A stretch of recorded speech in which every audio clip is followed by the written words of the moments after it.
Audio books by কেয়া থেকে আজ আপনারা শুনবেন হুমায়ুন আহমেদের লেখা খুব সুন্দর একটি বই অন্নভুবন।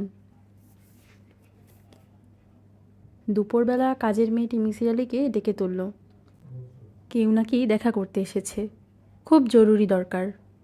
মিসির আলির রাগে গা কাঁপতে লাগলো। কাজের মেয়েটিকে বলে দেওয়া ছিল কিছুতেই যেন তাকে 3টার আগে ডেকে তোলা না হয়। এখন ঘড়িতে বাজছে 2টা 10। যত জরুরি কাজই থাকুক না কেন এই সময় তাকে ডেকে তোলার কথা নয়। মিসির আলি রাগ কমাবার জন্য উল্টো দিকে 10 থেকে 1 পর্যন্ত গুনলেন। গুনগুন করে মনে মনে গান গাইলেন। আজি এ বসন্তে এত ফুল ফোটে এত পাখি গায়। এই গানটি গাইলে তার রাগ আপনাতেই কিছুটা নেমে যায়, কিন্তু আজ নামছে না। কাজের মেয়েটির ভাবলেশহীন মুখ দেখে তা আরও বেড়ে যাচ্ছে। তিনি গম্ভীর গলায় ডাকলেন, রেবা। জি। আর কোনো দিন তুমি আমাকে 3টার আগে ডেকে তুলবে না। জি আচ্ছা। 2টো থেকে 3টা এই এক সময় আমি প্রতিদিন দুপুরে ঘুমিয়ে থাকি। এর নাম হচ্ছে সিয়াস্তা, বুঝলে? জি। ঘড়ি দেখতে জানো? জি না। মিসির আলির রাগ ধপ করে নিভে গেল। যে মেয়ে ঘড়ি দেখতে জানে না সে তাকে 3টার সময় ডেকে তুলবে কীভাবে?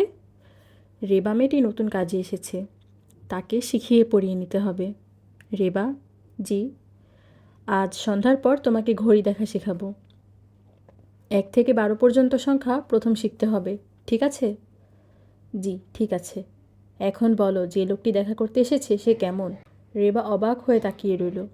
মানুষ মানুষের মতোই, আবার কেমন হবে? তার এই সাহেব কী সব অদ্ভুত কথাবার্তা যে বলে, পাগলা ধরনের কথাবার্তা। বলো বলো, চুপ করে আছো কেন? মিসির আলি বিরক্ত হলেন। এই মেয়েকে কাজ শেখাতে সময় লাগবে। তিনি গম্ভীর মুখে বললেন, মানুষকে দেখতে হবে খুঁটিয়ে খুঁটিয়ে, বুঝতে পারছো? মেয়েটি মাথা নাড়ল। মাথা নাড়ার ভঙ্গি থেকেই বলে দেয়া যায় সে কিছুই বুঝেনি, বোঝার চেষ্টাও করেনি। সে শুধু ভাবছে এই লোকটির মাথায় দোষ আছে। তবে দোষ থাকলেও লোকটা ভালো, বেশ ভালো। রেবা এ পর্যন্ত 2টি গ্লাস, একটা পিরিচ এবং একটা প্লেট ভেঙেছে। একটা কাপের বোঁটা আলগা করে ফেলেছে। সে তাকে কিছুই বলেনি, একটা ধমক পর্যন্ত দেয়নি। ভালো মানুষগুলো একটু পাগল পাগলই হয়ে থাকে। মিসির আলি হাত বাড়িয়ে সিগারেটের প্যাকেট নিলেন। একটি সিগারেট বের করে হাত দিয়ে গুঁড়ো করে ফেললেন। তিনি সিগারেট ছাড়বার চেষ্টা করেছেন। যখনই খুব খেতে ইচ্ছা করে তিনি একটি সিগারেট বের করে গুঁড়ো গুঁড়ো করে ফেলেন এবং ভাবতে চেষ্টা করেন। একটি সিগারেট টানা হলো, এতে কোনো লাভ হচ্ছে না, শুধু মেজাজ তিরিক্ষি হয়ে যাচ্ছে। রেবা। জি। এখন আমি তোমাকে কিছু প্রশ্ন করব, তুমি উত্তর দেবে। তোমার উত্তর থেকে আমি ধারণা করতে পারবো যে লোকটি এসেছে সে কী রকম। রেবা হাসল, তার বেশ মজা লাগছে। প্রথম প্রশ্ন, যে লোকটি এসেছে সে গ্রামে থাকে না শহরে? গ্রামে। লোকটি বুড়ো না জোয়ান? জোয়ান। রোগা না মোটা? রোগা। কী কাপড় পরে এসেছে? মনে নাই। কাপড় পরিষ্কার না ময়লা? ময়লা। হাতে কি আছে, ব্যাগ বা ছাতা এসব কিছু? না। চোখে চশমা আছে? না। মিসির আলি থেমে থেমে বললেন, তোমাকে যে প্রশ্নগুলো করলাম সেগুলো মনে রাখবে। কেউ আমার কাছে এলে আমি এইগুলি জানতে চাই, বুঝতে পেরেছ? জি। এখন যাও, আমার জন্য 1 কাপ চমৎকার চা বানাও। দুধ চিনি কিচ্ছু দেবে না, শুধু লিকার। বানানো হয়ে গেলে চায়ের কাপে 1 দানা লবণ ফেলে দেবে। লবণ? হ্যাঁ লবণ। মিসির আলি উঠে দাঁড়ালেন। বসার ঘরে যে লোকটি এসেছে তাকে দেখা দরকার। রেবার কথা মতো লোকটি হবে গ্রামের। ময়লা কাপড় পরে এসেছে, জোয়ান বয়স, হাতে কিছুই নেই। এই ধরনের একজন লোক তার কাছে কী প্রয়োজনে আসতে পারে? বসার ঘরে যে লোকটি বসেছিল সে রোগা নয়। পরনে গ্যাভার্ডিয়ানের স্যুট, হাতে চামড়ার একটি ব্যাগ, বয়স 50-এর উপরে, চোখে চশমা। মিসির আলি মনে মনে একটা দীর্ঘ নিঃশ্বাস ফেললেন। রেবা মেয়েটির পর্যবেক্ষণ শক্তি মোটেই নেই, একে বেশি দিন রাখা যাবে না। মিসির আলি বসে থাকা লোকটিকে তীক্ষ্ণ চোখে দেখতে লাগলেন। তিনি ঘরে ঢোকার সময় লোকটি উঠে দাঁড়ায়নি, দাঁড়াবার মতো ভঙ্গি করেছে।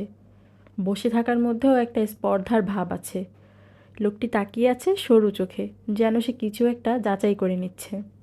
মিসির আলি বললেন, ভাই আপনার নাম? আমার নাম বরকতুল্লাহ, আমি ময়মনসিংহ থেকে এসেছি। কোনো কাজে এসেছেন কি? হ্যাঁ, কাজেই এসেছি। আমি অকাজে ঘোরাঘুরি করি না। আমার কাছে এসেছেন? আপনার কাছে না এলে আপনার ঘরে বসে আছি কেন? ভালোই বলেছেন। এখন বলুন কী ব্যাপার, অল্প কথায় বলুন। বরকতুল্লাহ সাহেব থমথমে গলায় বললেন, আমি কম কথা বলি, আপনাকে বেশিক্ষণ বিরক্ত করব না। তিনি লক্ষ্য করলেন লোকটি আহত হয়েছে, তার চোখ মুখ লাল। মিসির আলি খুশি হলেন, লোকটি বড় বেশি স্পর্ধা দেখাচ্ছে। বরকতুল্লাহ সাহেব চা খাবেন? জি না, আমি চা খাই না। আমার যা বলার তা আমি খুব অল্প কথায় বলে চলে যাব। মিসির আলি হাসতে হাসতে বললেন, অল্প কথায় কিছু বলতে পারবেন বলে আমার বিশ্বাস হচ্ছে না। আপনার অভ্যাস হচ্ছে বেশি কথা বলা। আপনি চা খাবেন কি না তার জবাব দিতে গিয়ে একটি দীর্ঘ বাক্য বলেছেন। আপনি বলেছেন, জি না, আমি চা খাই না। আমার যা বলার তা আমি খুব অল্প কথায় বলে চলে যাব। এই বাক্যটিতে 17টি শব্দ আছে। বরকতুল্লাহ সাহেব অবাক হয়ে তাকিয়ে রইলেন। তার ভ্রু কুঞ্চিত হলো। মিসির আলি মনে মনে হাসলেন। কাউকে বুদ্ধির খেলায় হারাতে পারলে তার খুব আনন্দ হয়। বরকতুল্লাহ সাহেব, আপনি কি চান? আপনার সাহায্য চাই। তার জন্য আমি আপনাকে যথাযথ সম্মানই দেব। আমি ধনাঢ্য ব্যক্তি না হলেও দরিদ্র নই। আমি চেক বই সঙ্গে নিয়ে এসেছি। ভদ্রলোক কোটের পকেটে হাত দিলেন। মিসির আলির খানিকটা মন খারাপ হয়ে গেল। ধনী ব্যক্তিরা দরিদ্রের কাছে প্রথমেই নিজেদের অর্থের কথা বলে। কেন বলে ভাবতে লাগলেন। বরকতুল্লাহ বললেন, আমি কি আমার সমস্যার কথা আপনাকে বলবো? মিসির আলি বললেন, তার আগে জানতে চাই আপনি আমার নাম জানলেন কি করে? আমি এমন কোনো বিখ্যাত ব্যক্তি নই যে ময়মনসিংহের একজন লোক আমার নাম জানবে। বরকতুল্লাহ নিচু স্বরে বললেন, আমি খুঁজছি একজন ভালো সাইকিয়াট্রিস্ট, যার কাছে আমি অকপটে আমার কথা বলতে পারবো, যে আমার কথায় লাফিয়ে উঠবে না, আবার অবিশ্বাসীর হাসিও হাসবে না। আমি জানি আপনি সেরকম একজন মানুষ। কী করে জানি তা তেমন জরুরি নয়। মিসির আলির মনে হলো লোকটা বেশ বুদ্ধিমান, গুছিয়ে কথা বলতে জানে, যার মানে হচ্ছে গুছিয়ে কথা বলার অভ্যাস তার আছে। লোকটি সম্ভবত একজন ব্যবসায়ী। সফল ব্যবসায়ীদের নানা ধরনের লোকজনের সঙ্গে খুব গুছিয়ে কথা বলতে হয়। বরকতুল্লাহ সাহেব, আপনি কি একজন ব্যবসায়ী? হ্যাঁ, আমি একজন ব্যবসায়ী। কতদিন ধরে ব্যবসা করছেন? প্রায় 10 বছর। এখন করছি না। কিসের ব্যবসা? আপনি আমাকে জেরা করছেন কেন বুঝতে পারছি না। আপনার সমস্যা নিয়ে আমি মাথা ঘামাবো কি না তা জানার জন্য জেরা করছি। যদি আপনাকে আমার পছন্দ হয় তবেই আপনার কথা শুনব। সবার সমস্যা নিয়ে আমি মাথা ঘামাই না। যথেষ্ট পরিমাণ টাকা পেলেও না। না, আমার সম্পর্কে ভালো রকম খোঁজখবর আপনি নেননি। যদি নিতেন তাহলে জানতেন যে আমি টাকা নিই না। বরকতুল্লাহ সাহেব দীর্ঘ সময় চুপ করে রইলেন। তিনি তার সামনে বসে থাকা রোগা ও বেটে লোকটিকে ঠিক বুঝতে পারছেন না। কথাবার্তা বলছে অহংকারী মানুষের মতো, কিন্তু বলার ভঙ্গিটি সহজ ও স্বাভাবিক। আপনি টাকা নেন না কেন জানতে পারি কি? নিশ্চয়ই পারেন। টাকা নিলেই এক ধরনের বাধ্যবাধকতা এসে পড়ে। আমি তার মধ্যে যেতে চাই না। অন্যের সমস্যা নিয়ে চিন্তা করা আমার পেশা নয়, শখ। শখের ব্যাপারে কোনো রকম বাধ্যবাধকতা থাকা উচিত নয়। কি বলেন? ঠিকই বলেছেন। আমি আপনার সব প্রশ্নের জবাব দেব। কি জানতে চান বলুন। আপনার পড়াশোনা কতদূর? এমএ পাশ করেছি পলিটিক্যাল সায়েন্সে। আপনি বলেছেন ব্যবসা ছেড়ে দিয়েছেন, কেন? এই প্রশ্নের জবাব আপনাকেও দেব পরে। অন্য প্রশ্ন করুন। আপনি বিবাহিত? হ্যাঁ, আমার 9 বছর বয়সী একটি মেয়ে আছে। আপনার সমস্যা এই মেয়েকে নিয়েই, নয় কি? জি হ্যাঁ, কী করে বুঝলেন? মেয়ের কথা বলার সময় আপনার গলার স্বর পাল্টে গেল। তাই থেকেই আন্দাজ করছি। আপনার স্ত্রী মারা গেছেন কতদিন হলো? 5 বছর হলো। স্ত্রী মারা গেছেন সেটা কি করে বলতে পারলেন? বাচ্চাদের কোনো সমস্যা হলে মা নিজে আসেন। এক্ষেত্রে আসেননি দেখে সন্দেহ হয়েছিল। তাছাড়া বিপত্তিক মানুষদের দেখলেই চেনা যায়। আমি কি এবার আমার ব্যাপারটা বলবো? বলুন। সংক্ষেপে বলতে হবে? না, সংক্ষেপে বলার দরকার নেই। চা দিতে বলি? জি না, আমি চা খাই না। 1 গ্লাস ঠান্ডা পানি দিতে বলুন, খুব ঠান্ডা, তৃষ্ণা পাচ্ছে। আমার ঘরে ফ্রিজ নেই, পানি খুব ঠান্ডা হবে না। ভদ্রলোক তৃষ্ণাতের মতোই পানির গ্লাস শেষ করে দ্বিতীয় গ্লাস চাইলেন। মিসির আলি বললেন, আর 1 গ্লাস দেব? আর লাগবে না। আপনি তাহলে শুরু করুন। আপনার মেয়ের নাম কি? তিন্নি। বলুন তিন্নির কথা। ভদ্রলোক কিছুক্ষণ চুপ করে রইলেন, সম্ভবত মনে মনে গুছিয়ে নিচ্ছেন, কিংবা বুঝে উঠতে পারছেন না ঠিক কোন জায়গা থেকে শুরু করবেন। মিসির আলি লক্ষ্য করলেন ভদ্রলোকের কপালে সূক্ষ্ম ঘামের কণা জমতে শুরু করেছে। মিসির আলি ঠিক বুঝে উঠতে পারছেন না 9 বছর বয়সী একটি মেয়ের এমন কী সমস্যা থাকতে পারে যা বলতে গিয়ে এমন অস্বস্তির মধ্যে পড়তে হয়। বলুন, আপনার মেয়ের কথা বলুন। ভদ্রলোক বলতে শুরু করলেন, আমার মেয়ের নাম তিন্নি। ওর বয়স 9 বছর। মেয়ের জন্মের সময় ওর মা মারা যায়। মেয়েটিকে আমি নিজেই মানুষ করি। আমি মোটামুটিভাবে একজন সচ্ছল মানুষ, কাজেই আমার পক্ষে বেশ কিছু কাজের লোকজন রাখা সমস্যা ছিল না। তিন্নিকে দেখাশোনার জন্য অনেকেই ছিল, কিন্তু তবু মেয়েটির বেশিরভাগ দায়িত্ব আমি পালন করেছি। দুধ বানানো, খাওয়ানো, ঘুম পাড়ানো সবই আমি করতাম। বুঝতেই পারছেন মেয়েটি আমার খুব আদরের। সব বাবার কাছেই তাদের ছেলেমেয়েরা আদরে থাকে, কিন্তু আমার মধ্যে বাড়াবাড়ি রকমের ছিল। মিসির আলি বললেন, আপনি কি বলতে চাচ্ছেন এখন নেই? ভদ্রলোক এই প্রশ্নের জবাব দিলেন না, তার মেয়ের কথা বলে যেতে লাগলেন। তিনি এমন একটি ভঙ্গি করলেন যেন প্রশ্নটি শুনতে পাননি। তিন্নির বয়স যখন 1 বৎসর, তখন লক্ষ্য করলাম ও অন্যান্য শিশুদের মতো নয়। সাধারণত 1 বৎসর বয়সেই শিশুরা কথা বলতে শুরু করে। তিন্নির বেলায় তা হলো না। সে কথা বলা শিখল না। বড় বড় ডাক্তাররা সবাই দেখলেন, তারাও কোনো কারণ বের করতে পারলেন না। মেয়েটি কানে শুনতে পায়, তার ভোকাল কর্ড ঠিক আছে, কিন্তু কথা বলে না। কেউ কিছু বললে মন দিয়ে শোনে, এই পর্যন্তই। ইউএনটি স্পেশালিস্ট প্রফেসর আলম বললেন, অনেক বাচ্চারাই দেরিতে কথা শেখে। এর বেলাও তাই হচ্ছে, দেরি হচ্ছে। আপনি আপনার মেয়ের সঙ্গে দিনরাত কথা বলবেন, ও শুনে শুনে শিখবে। আমি প্রফেসর আলমের পরামর্শ মতো প্রচুর কথা বলতাম, গল্প পড়ে শোনাতাম, সিনেমায় নিয়ে যেতাম, কিন্তু কোনো লাভ হলো না। মেয়েটি একটি কথাও বলল না। ওর যখন 6 বছর বয়স, তখন একটা অদ্ভুত ব্যাপার হলো। দিনটি আমার পরিষ্কার মনে আছে। জুলাই মাসের 3 তারিখ, শুক্রবার। আমি দুপুরের খাওয়া দাওয়ার পর ঘুমুচ্ছি। শরীরটা ভালো যাচ্ছিল না, জ্বর জ্বর ভাব। হঠাৎ তিনি আমাকে ধাক্কা দিয়ে ঘুম থেকে জাগালো এবং পরিষ্কার গলায় বলল, বাবা, অসময়ে ঘুমোচ্ছ কেন? আপনি বুঝতেই পারছেন আমি স্তম্ভিত হয়ে তাকিয়ে রইলাম। প্রথমে ভাবলাম স্বপ্ন দেখছি।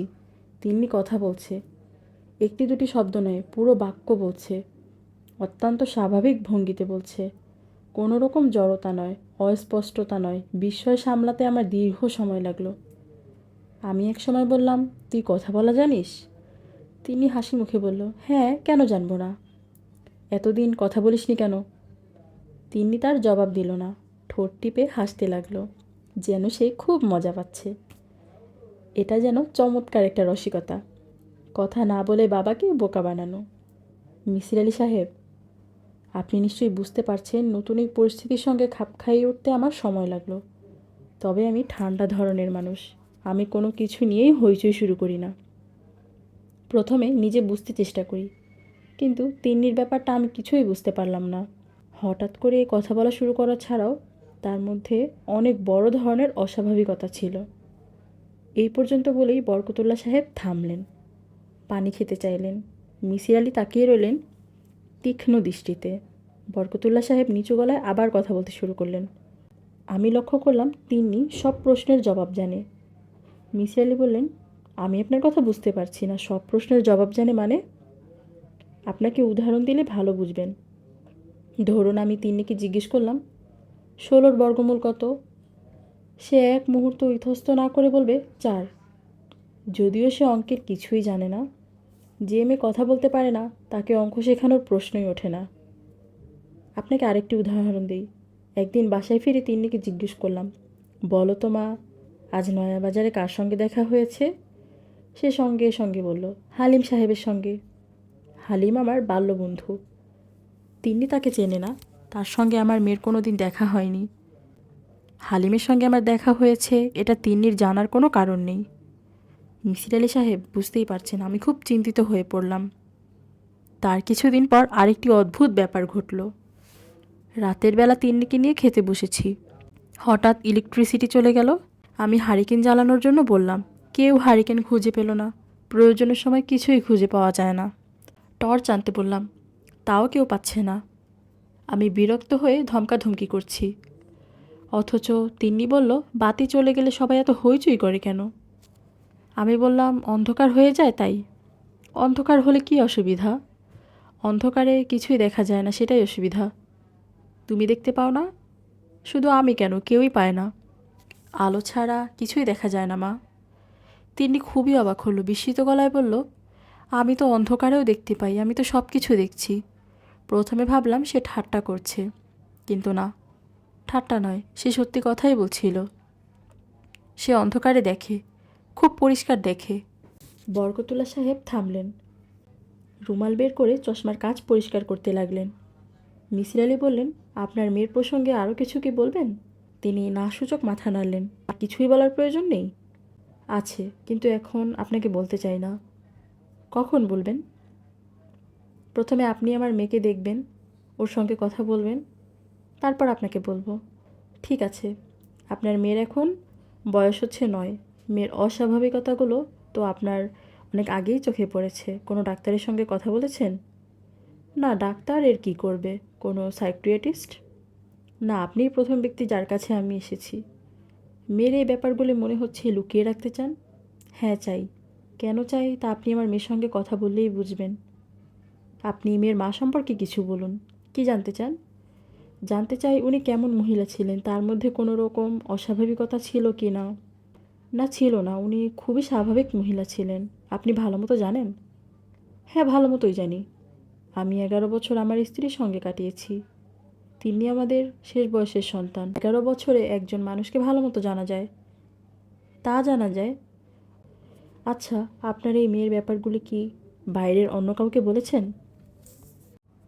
না, কাউকেই বলিনি। আপনি বুঝতেই পারছেন, এটা জানাজানি হওয়া মাত্রই একটা হইচই শুরু হবে। পত্রিকার লোক আসবে, টিভির লোক আসবে। আমি ভাবলাম কিছুতেই এটা করতে দেওয়া উচিত হবে না।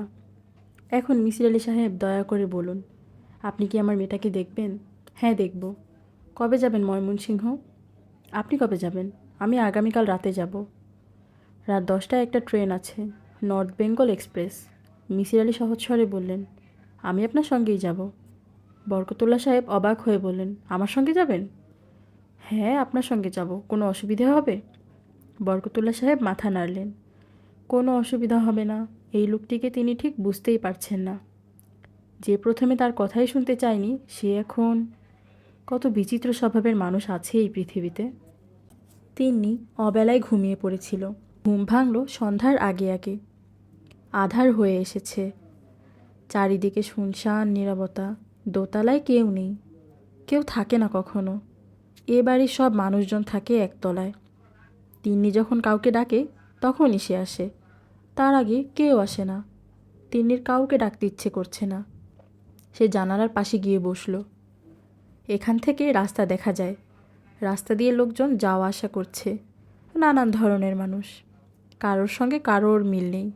কত মজার মজার কথা এক একজন ভাবছে, কিন্তু ওরা কেউ জানে না তিন্নি সব বুঝতে পারছে। এই তো একজন মোটা লোক যাচ্ছে, তার হাতে একটা ছাতা।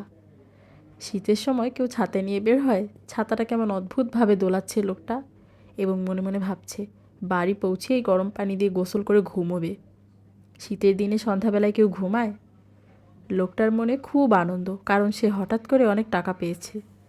কেউ দিয়েছে তাকে। যে দিয়েছে তার নাম রহমত মিয়া। বুড়ো লোকটি চলে যেতেই রোগা একটা মানুষকে দেখা গেল। সে খুব রেগে আছে, কাকে যেন খুব গালি দিচ্ছে। এমন বাজে গালি যে শুনলে খুব রাগ লাগে। তিন্নি জানালা বন্ধ করে দিল। ঘরটা এখন অন্ধকার। অন্ধকারে কেউ কিচ্ছু দেখতে পায় না, কিন্তু সে পায়। কেউ অন্ধকারে দেখতে পায় না, সে পায় কেন? সে কেন অন্য মানুষদের মতো নয়? কেন সবাই তাকে ভয় পায়? এই যে সন্ধ্যা হয়ে গেছে, কিন্তু কেউ তার কাছে আসছে না। যতক্ষণ সে না ডাকবে ততক্ষণ আসবে না, এলেও খুব ভয়ে ভয়ে আসবে। দরজার ওপাশে দাঁড়িয়ে ফিসফিস করে বলবে, তিন্নি আপা, তিন্নি আপা। এমন রাগ লাগে, রাগ হলে তিনি সবাইকে কষ্ট দিতে ইচ্ছে করে। তখন তার কপালের বাঁ পাশে চিনচিনে ব্যথা হয়। ব্যথা হলেই রাগ আরও বেড়ে যায়। রাগ বাড়লে ব্যথা বাড়ে। কি কষ্ট, কি কষ্ট! তিন্নি দরজা খুলে বারান্দায় এসে দাঁড়ালো এবং রিনে গলায় ডাকলো, নাজিম, নাজিম। নাজিমের পায়ের শব্দ পাওয়া যাচ্ছে। সে ভয়ে ভয়ে সিঁড়ি দিয়ে উঠে আসছে। তিন্নি তাকে দেখতে পাচ্ছে না। দোতলায় ওঠার সিঁড়ি পেছনের দিকে, কিন্তু তবু তিনি পরিষ্কার বুঝতে পারছে নাজিম রেলিং ধরে ধরে উপরে আসছে। তার হাতে এক গ্লাস দুধ। নাজিম তার জন্য দুধ আনছে। কি বিশ্রী ব্যাপার, সে দুধ চায়নি তবু আনছে। এমন গাধা কেন লোকটা? তিন্নি আপা। তিনি তাকালো না। নাজিম সিঁড়ির মাথায় দাঁড়িয়ে আছে। ভয় পাচ্ছে খুব, ভয়ে তার পা কাঁপছে। দুধ এনেছেন কেন? দুধ খাবো না। অন্য কিছু খাবেন আপা? না, কিচ্ছু খাবো না। জি আচ্ছা। বাবা কবে আসবে আপনি জানেন? জানি না আপা। বাবা কাল সকালে আসবে। একা আসবে না, একটা লোককে নিয়ে আসবে। নাজিম কিচ্ছু বলল না। তিন্নি কাটা কাটা গলায় বলল, আপনি আমার কথা বিশ্বাস করছেন না তাই না? করছি আপা, আমি সব কিছু বুঝতে পারি। আমি জানি আপা। আপনি আমাকে ভয় করেন কেন? আমি ভয় করি না আপা। না করেন, আপনারা সবাই আমাকে ভয় করেন। আপনি করেন, ওর মা করে, দারোয়ান করে, সবাই ভয় করে। যান, আপনি চলে যান। দুধ খাবেন না? না খাবো না, কিচ্ছু খাবো না। বাতি জ্বালিয়ে দিই? না, বাতি জ্বালাতে হবে না। জি আচ্ছা, আমি যাই আপা। না, আপনি যেতে পারবেন না, আপনি দাঁড়িয়ে থাকুন। নাজিম দাঁড়িয়ে রইল। তিন্নি তার ঘরে ঢুকে ছবি আঁকতে বসল। ঘর এখন নিকষ অন্ধকার, কিন্তু তাতে তার কোনো অসুবিধা হচ্ছে না। অন্ধকারেই বরং রঙগুলি পরিষ্কার দেখা যায়। তিন্নি অতি দ্রুত ব্রাশ চালাচ্ছে। ভালো লাগছে না, কিচ্ছু ভালো লাগছে না, কান্না পাচ্ছে। সে তার রঙগুলি দূরে সরিয়ে কাটতে শুরু করলো। নাজিম ভীতু গলায় বলল, কি হয়েছে তিন্নি আপা? তিনি তীক্ষ্ণ স্বরে বলল, কিচ্ছু হয়নি, আপনি চলে যান। নাজিম অতি দ্রুত সিঁড়ি থেকে নেমে গেল, যেন সে পালিয়ে বেঁচেছে। তারা ময়মনসিংহ এসে পৌঁছালেন ভোর রাতে। তখনও চারদিক অন্ধকার, কিছুই দেখার উপায় নেই। মিসির আলির মনে হলো বিশাল একটি রাজপ্রাসাদের সামনে দাঁড়িয়ে আছেন। গাছগাছালিতে চারদিক ঢাকা। বারান্দায় অল্প পাওয়ার একটি বাতি জ্বলছে, তাতে চারিদিকের অন্ধকার আরও গাঢ় হয়েছে। মিসির আলি বললেন, রাজবাড়ি বলে মনে হচ্ছে। বরকত সাহেব শীতল গলায় বললেন, এক সময় ছিল সুসং দুর্গাপুরের মহারাজার বাড়ি, আমি কিনে নিয়েছি। দারোয়ান গেট খোলা মাত্র ছোটাছুটি শুরু হয়ে গেল। অনেক লোকজন বেরিয়ে এলো, সবাই ভীত শ্রেণীর। আজকালকার যুগেও যে এত কাজের লোকজন থাকতে পারে তা মিসির আলি ধারণা করেননি। তিনি লক্ষ্য করলেন এরা কেউ তিন্নি মেয়েটির উল্লেখ করছে না। মেয়ের বাবাও মেয়ে সম্পর্কে কাউকে কিছু জিজ্ঞেস করলেন না, অথচ জিজ্ঞেস করাটাই স্বাভাবিক ছিল। বরকত সাহেব বললেন, আপনি যান, বিশ্রাম করুন, সকালবেলা আপনার সঙ্গে কথা হবে। কালো মতো একটা লম্বা ছেলে তার ঘর দেখিয়ে দিল।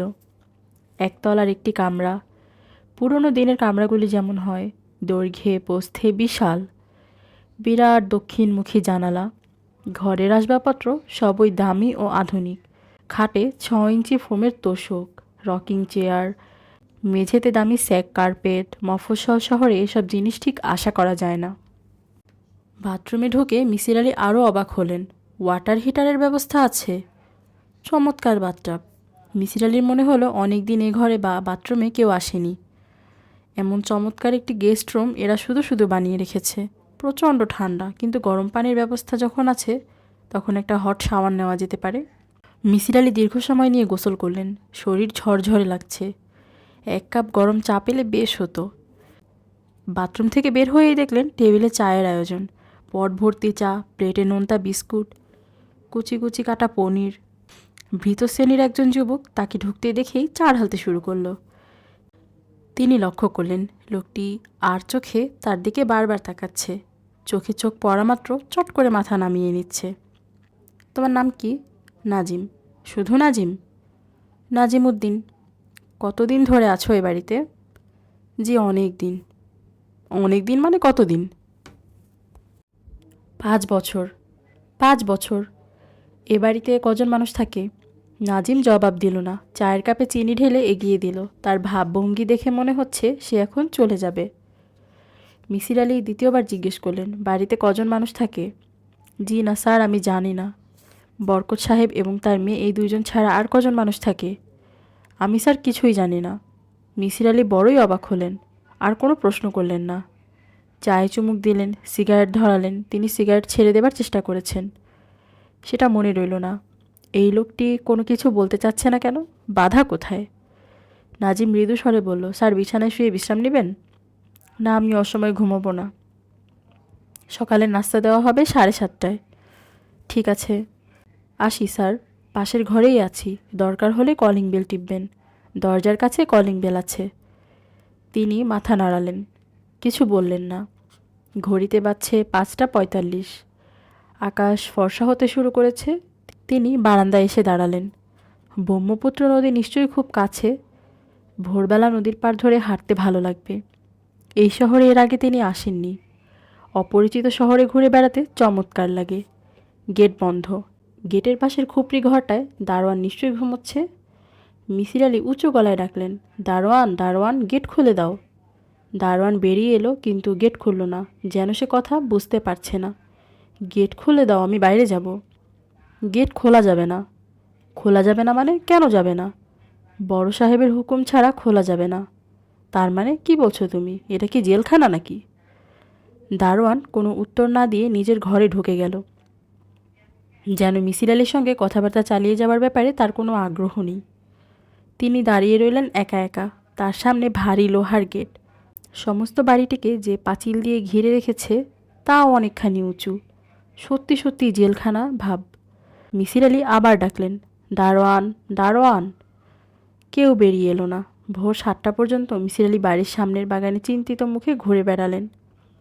এই সময় তিনি একটি গুরুত্বপূর্ণ আবিষ্কার করলেন। এই বাড়িটি গাছগাছালিতে ভর্তি, কিন্তু কোনো গাছে পাখি ডাকছে না। শুধু যে ডাকছে না তাই নয়, কোনো গাছে পাখি বসে পর্যন্ত নেই।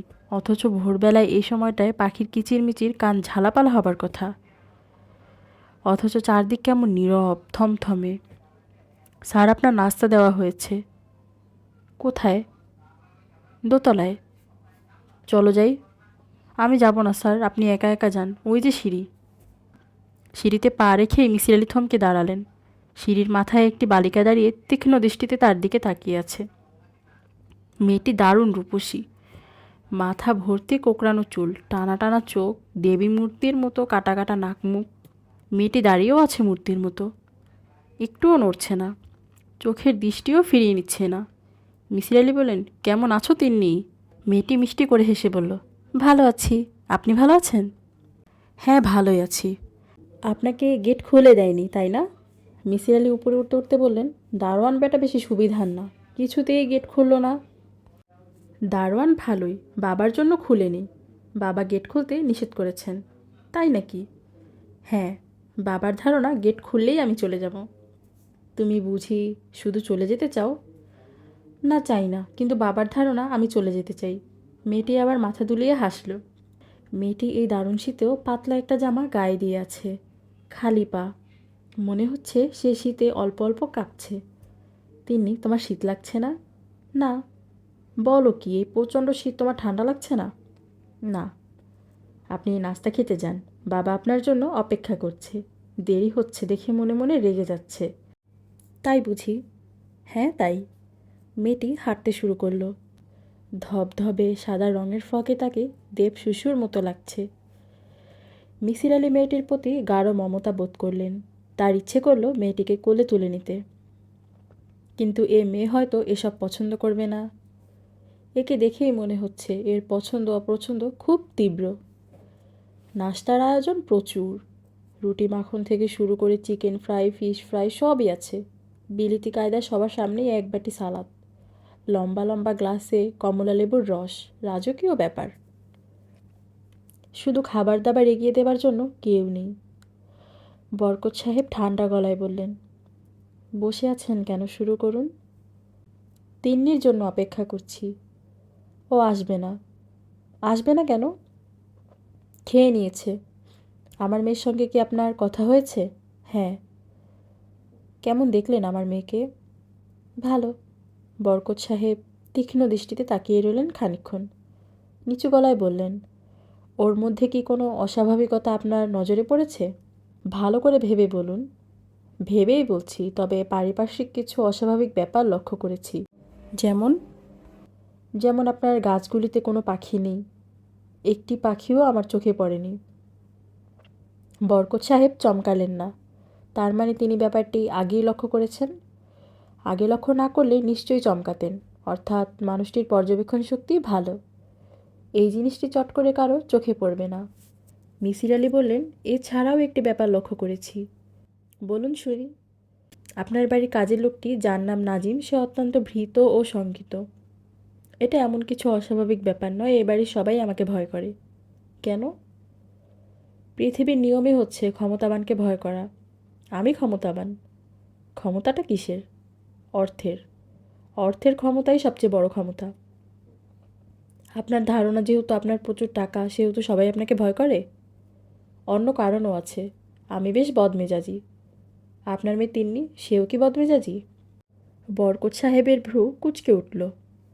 তিনি জবাব দিতে গিয়েও দিলেন না। হালকা স্বরে বললেন, চা নিন নাকি কফি খেতে চান? চা খাবো। আপনি বলেছিলেন ব্যবসা ছেড়ে দিয়েছেন, এখন করেন কি? কিছুই করি না, এখন আমি ঘরেই থাকি এবং কাউকে ঘর থেকে বেরোতে দেন না। এ কথা বলছেন কেন? কারণ দারোয়ান আমাকে বেরোতে দেয়নি। ওকে বলে দিয়েছি যেন গেট না খোলে। কেন বলেছেন? তিন্নির জন্য বলেছি।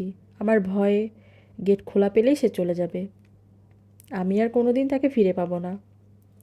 সে কি এর আগে কখনো গিয়েছে? না। তাহলে কি করে আপনার ধারণা হলো গেট খোলা পেলে সে চলে যাবে? আমাকে আপনি এত প্রশ্ন করছেন কেন? আমাকে প্রশ্ন করার জন্য তো আপনাকে আনিনি। আপনাকে আনা হয়েছে আমার মেয়ের জন্য। আনা হয়েছে বলাটা বোধহয় ঠিক হচ্ছে না। আমি নিচ থেকে এসেছি। বরকত সাহেব ক্লান্ত গলায় বললেন, আপনি দয়া করে আমার মেয়ের ঘরে চলে যান, ওর সঙ্গে কথা বলুন। ও কি তার ঘরে একা থাকে? হ্যাঁ, একাই থাকে। মিসির আলি উঠে দাঁড়াতেই বরকত সাহেব বললেন, প্লিজ কথাটি মন দিয়ে শুনুন। এমন কিছুই করবেন না যাতে আমার মেয়ে রেগে যায়। এ কথা বলছেন কেন? ও রেগে গেলে মানুষকে কষ্ট দেয়। কিভাবে কষ্ট দেয়? নিজেই বুঝবেন, আমার বলার দরকার হবে না। তিন্নির ঘরটি বিরাট বড়। একপাশে ছোট্ট একটি কালো রঙের খাটে সুন্দর একটি বিছানা পাতা। নানান ধরনের খেলনায় ঘর ভর্তি। বেশিরভাগ খেলনাই হচ্ছে তুলার তৈরি জীবজন্তু। শিশুদের ঘর যেমন অগোছালো থাকে, এ ঘরটি সেরকম নয়। বেশ গোছানো ঘর। মিসির আলি দরজার বাইরে দাঁড়িয়ে কিছুক্ষণ তিন্নিকে দেখলেন। মেয়েটি গভীর মনোযোগে ছবি আঁকছে। একবারও তাকাচ্ছে না তার দিকে। মিসির আলি বললেন, তিন্নি, ভেতরে আসবো? তিনি ছবি থেকে মুখ না তুলেই বলল, আসতে ইচ্ছে হলে আসুন। তিনি কিছু বলল না। মিসির আলি ভেতরে ঢুকলেন। হাসি মুখে বললেন, বসবো কিছুক্ষণ তোমার ঘরে? বসার ইচ্ছে হলে বসুন। তিনি বসলেন। হাসি মুখে বললেন, কিসের ছবি আঁকছো? গাছের। দেখি কেমন ছবি? দেখতে ইচ্ছে হলে দেখুন। তিন্নি তার ছবি এগিয়ে দিল। মিসির আলি অবাক হয়ে দেখলেন, অদ্ভুত সব গাছের ছবি আঁকা হয়েছে। গাছগুলিতে কোনো পাতা নেই, অসংখ্য ডাল। ডালগুলি লতানো, কিছু কিছু লতা আবার চুলের বেনির মতো পাকানো।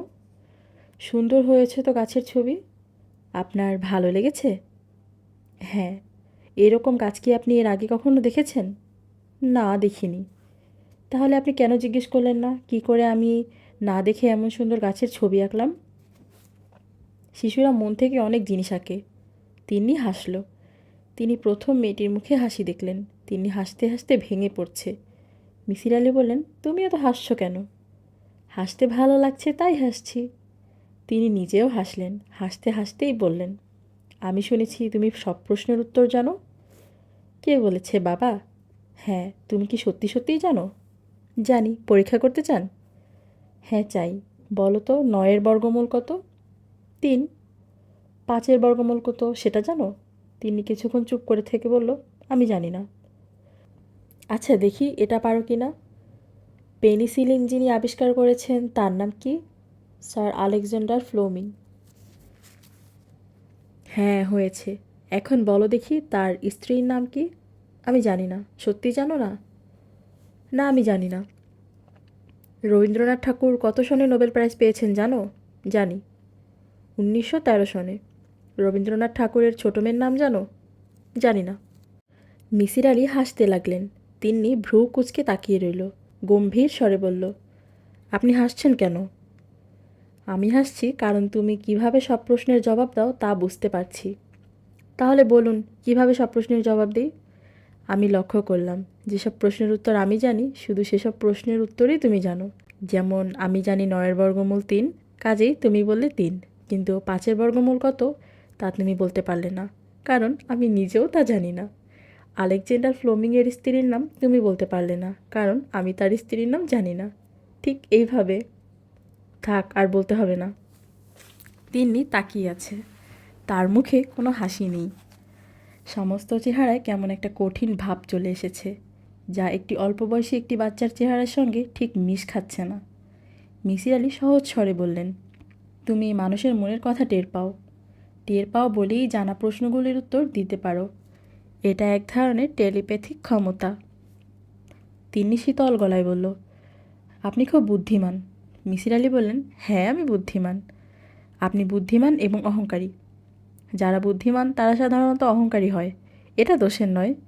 যে জিনিস তোমার নেই তা নিয়ে তুমি যখন অহংকার করো সেটা দোষের। আপনি এখানে কেন এসেছেন? তোমাকে সাহায্য করার জন্য এসেছি। কিসের সাহায্য? আমি এখনও ঠিক জানি না, সেটাই দেখতে এসেছি। হয়তো তোমার কোনো সাহায্যের প্রয়োজন নেই। তোমার বাবা শুধু শুধু ভয় পাচ্ছেন। আমি ডাক্তার পছন্দ করি না। আমি ডাক্তার নই। আপনি এখন আমার ঘর থেকে চলে যান। আমার আপনাকে ভালো লাগছে না। আমার কিন্তু তোমাকে ভালো লাগছে, খুব ভালো লাগছে। আপনি এখন যান। মিসির আলি উঠে দাঁড়ালেন। তিন্নি বলল, দাঁড়িয়ে আছেন কেন, চলে যান। তিন্নি কথাটি বলার সঙ্গে সঙ্গে মিসির আলি তার মাথার ঠিক মাঝখানে এক ধরনের যন্ত্রণা বোধ করলেন। হঠাৎ মাথাটা ঘুরে উঠল, বমি বমি ভাব হলো। আর সেই সঙ্গে তীব্র ও তীক্ষ্ণ যন্ত্রণা, যেন কেউ একটি ধারালো ব্লেড দিয়ে আচমকা মাথাটা দুফাক করে ফেলেছে। মিসির আলি বুঝতে পারছেন তিনি জ্ঞান হারাচ্ছেন। পৃথিবী তার কাছ থেকে দূরে সরে যাচ্ছে। চোখের সামনে দেখছেন সাবানের বুদবুদের মতো বুদবুদ।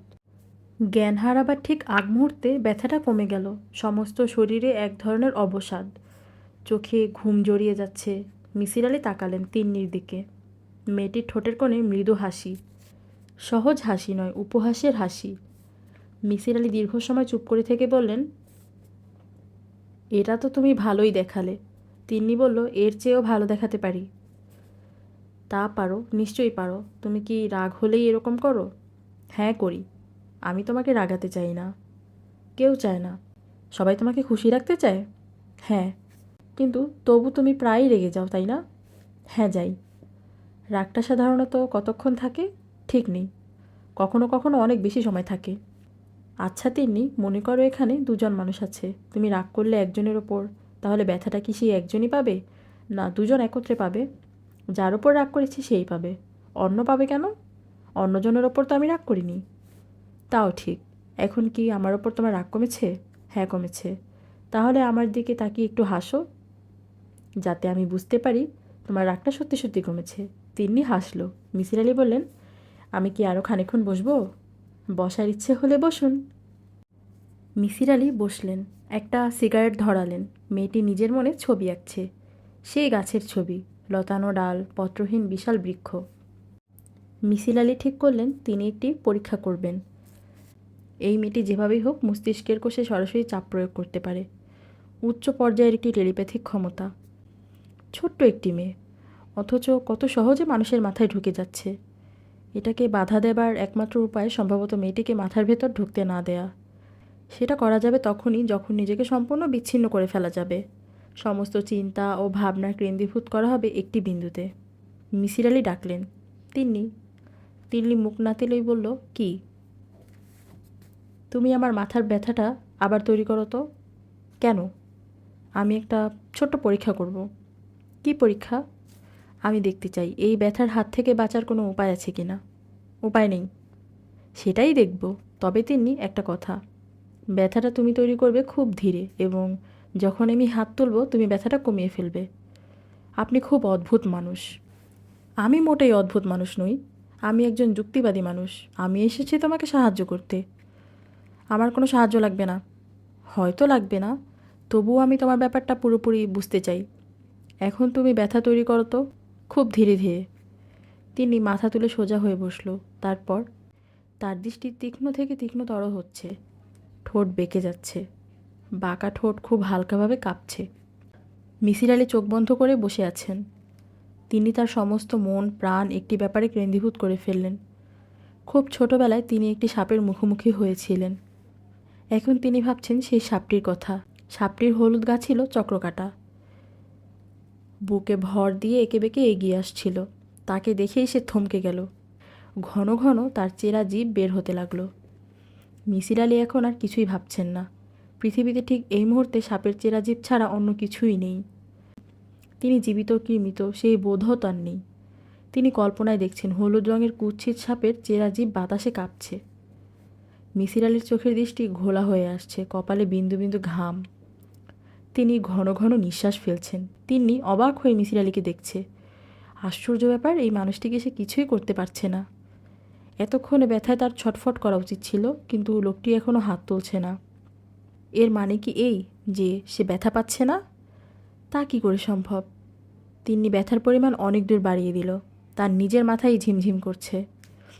মিসির আলি হাত তুললেন। তিনি পরীক্ষায় পাশ করেছেন। মিসির আলি দুর্বল গলায় বললেন, আমি এখন যাই, তোমার সঙ্গে পরে কথা হবে। তিনি জবাব দিল না, অবাক চোখে তাকে দেখতে লাগলো। মিসির আলি বললেন, আমি কি তোমার আঁকা ছবিগুলো নিয়ে যেতে পারি? কেন? আমি নিজের ঘরে বসে সময় নিয়ে ছবিগুলো দেখব। তাতে কি হবে?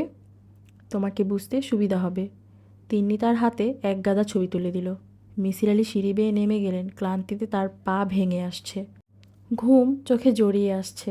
তিনি পেছনে ফিরলেন। তিন্নি ছাদে উঠে গেছে। তার মাথার ওপর চক্রাকারে একটি পাখি ঘুরছে। আশেপাশে পাখি নেই, কিন্তু এই মেয়েটির মাথার ওপর পাখি উঠছে কেন? শালিক পাখি কিচমিচ শব্দ করছে। মেয়েটিকে দেখে মনে হলো সেও কিছু বলছে পাখিদের। এত রহস্য কেন? মিসির আলি নিজের ঘরের দিকে এগুলেন। তার মন ভারাক্রান্ত।